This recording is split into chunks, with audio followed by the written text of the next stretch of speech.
ఈ వారం మనవాడు వారాంతపు పలుకుల రాయుడు వచ్చాడు కదా. తనకి ప్రభుత్వ సలహాదారు పోస్టు ఎంత ఇవ్వడం అనేది ఎంతైనా సముచితం. ఈ సమయంలో ఆయన సలహాలు ఎంతైనా అవసరం కూటమి ప్రభుత్వానికి.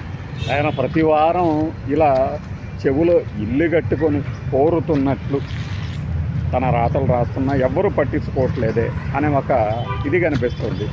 కులాలు మతాలు పేరిట ఆంధ్రప్రదేశ్ రగిలిపోతుంది, అయ్యయ్యో కులం కూడి పెట్టదు, మతం పేరిట విభజన రాజకీయం చేయొద్దు అంటూ చాలా డ్రామాటిక్గా మాట్లాడాడు. కానీ అసలు అవన్నీ చేసేది ఇట్లాంటి పత్రికలే. అసలు వీళ్ళు కదా మెయిన్ స్ట్రీమ్ మీడియా కదా చేస్తుంది. ఈ కులాలకు సంబంధించిన పోరాటాలని, కులాలకు సంబంధించినటువంటి వేదికల్ని ప్రమోట్ చేయమని ఎవరు అడిగారు? వీళ్ళ పత్రికల్లో వాటికి ఎందుకు ఎక్కువ ప్రాధాన్యత కల్పించాలి? ఈ రోజున వచ్చేసి వారం మొత్తం మీద తిరిగేసేసి ఏదేదో మాట్లాడేసే బదులు అంటే ప్రతి దాంట్లో టార్గెట్ జగన్మోహన్ రెడ్డి. చివరగా సూచనట పవన్ కళ్యాణ్ గారికి ఒక సూచన కూడా ఇచ్చారు. దాని గురించే మనం మాట్లాడుకుంటున్నాం. ఇప్పుడు కీలెరిగి వాత పెట్టాలి అనేది పెద్దల మాటట, సద్దన్నం మూటట. పోనీ కీలెరిగి వాత పెట్టడానికి ముందు అక్కడ కీలు లేదు, రోగము లేదు, వైద్యుడు లేడు. అర్థమైందా? కీలెరిగి వాత పెట్టాల్సింది ప్రజలే. ఎలా పెడతారో చూస్తారు. బలహీనమైన కేసుల్లో అరెస్ట్ చేసి వదిలేశారు. అదే మొదటే బలమైన కేసు కనుక పెట్టుంటే బెయిల్ వచ్చి ఉండేది కాదు కదా. అంటే ఏంటి సలహా ఇచ్చేది? వ్యాసం మొత్తం అతనే తప్పు చేశాడు, అతనే ద్రోహం చేశాడు, అతనే హిందూ ధర్మాన్ని కించపరిచాడు. ఇలా వాస్తవానికి మెజారిటీ క్రిస్టియన్లు జగన్మోహన్ రెడ్డి వెనక ఉన్నారన్నది నిజం. అయినా ఇంకా ఆయన హిందూ దేవుళ్ళని కించపరిచి ఏం సాధించదలిచాడో ఆయనకే తెలియాలట. కన్ఫర్మేషన్, జగన్మోహన్ రెడ్డి హిందూ దేవుళ్ళని కించపరిచాడు. అసలు ఎలా రాస్తారు? జర్నలిస్టులు అనేవాడు ఎవడైనా ఎలా రాస్తాడు? ఆయన ఏం సాధించాడంట? బహుశా ఇది గ్రహించే హిందువులంతా ఏకమైతే అది కూటమికి మరింత బలం చేకూరుస్తుంది కదా. అబ్బా, మరి నీకు ఇంత బాధ ఎందుకు కలిగింది? వాళ్ళందరూ ఏకమైతే నీకు ఇంత బాధ కలిగింది ఎందుకు? అంత బాధ కలిగింది మరి? పైగా హిందూ మతాల పేరిట చిచ్చు పెడుతున్నారట. ఎవరు? మీరు కదా ఇప్పుడు పెడుతున్నారు. జగన్మోహన్ రెడ్డి పని కట్టుకొని ఆ రావణ అనే వెనక ఉండి నిజంగానే అక్కడ ఏదో జరిగిపోయింది. ఆ జరిగిపోయిన దాన్ని నేను కన్ఫర్మ్ చేయటం ఒకటే ఎజెండా. ఏది వీలైతే ఆ పేరుతో జగన్మోహన్ రెడ్డి ఇలా చేస్తున్నాడు, అలా చేస్తున్నాడు. సర్వ పాపాలకి, సర్వ నష్టాలకి కారణం పాపాల భైరవుడిగా జగన్మోహన్ రెడ్డిని చూపించటమే. వారం పలుకుల్లో మీరు గమనించింది ఇదే కదా. ఇంతకు మించి ఏమైనా ఉందా? పదాలు మారతాయి, సంఘటనలు మారతాయి, కానీ ప్రతి దాని వెనక ఉన్నదే ఆయనే అని చెప్పాల్సింది. ఎన్టీఆర్ని వ్యతిరేకించడం వెనక తెలంగాణ ప్రజలు అర్థం చేసుకోవాల్సింది. మరి వైఎస్ రాజశేఖర రెడ్డి జయంతిని మాత్రం ఎట్లా జరుపుతారు అంటే, మరి దీన్ని కులం పేరుతో చిచ్చుపెట్టడం కాదు, ప్రాంతం పేరుతో చిచ్చుపెట్టడం కాదు. వాళ్ళు ఒకరి విగ్రహాన్ని వ్యతిరేకిస్తే ఈయన ఇంకో దాన్ని కూడా ఉదాహరణకి ఇస్తాడు. ఆయన చేసిన నష్టం ఏంటి, ఈయన చేసిన మేలు ఏంటి అంటే నీలో దుగ్ధ, రాజశేఖర రెడ్డి కుటుంబం మీద నీలో ఉన్న దుగ్ధని బయటపెడతాం.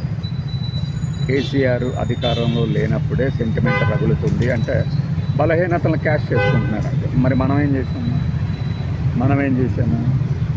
ఇంత పెద్ద పొడుగు 6.5 కావుల వ్యాసంలో జగన్మోహన్ రెడ్డి మీద విద్వేషం వెదజల్లిన ఈ పత్రికాధిపతి మరి చంద్రబాబు నాయుడు గారు ఆయనకి ఎందుకు ఆ భుజకీర్తులన్నీ ఈయనే చెప్తాడు కదా, ఆయన ఎంత మేధావి, ఎంత అది, ఎంత ఇది అని. తెలంగాణలో ఎవరో ఒక మటరర్తో పోలుస్తాడా? దాని గురించి ఎందుకు ఆక్షేపించు? అలా ఆక్షేపిస్తే ఏమైనా జరుగుతుందని భయమా? మన పార్టీ వాళ్ళు కాదేమో అనుకుంటారని భయమా? అసలైన జర్నలిస్ట్ ఇలా రాయరు అని ఎవరైనా అంటారని భయమా? ఎందుకని అలా రాయట్లేదు? ఎక్కడ ఏది జరిగినా దాన్ని ఆపాదించేస్తారు.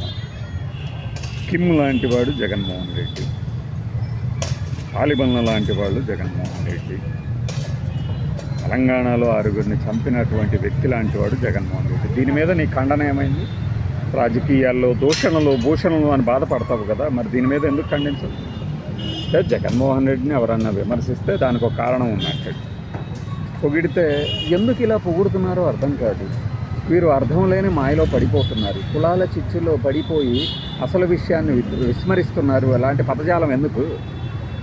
తమిళనాడు నుంచి వాస్తవానికి కూటమి 2 ఏళ్లలో చాలా మంచి ఫలితాలను రాబట్టిందట, కనపడింది. పెట్టుబడుల్ని రాబట్టిందంట. ఈయన లెక్క పెట్టాడు.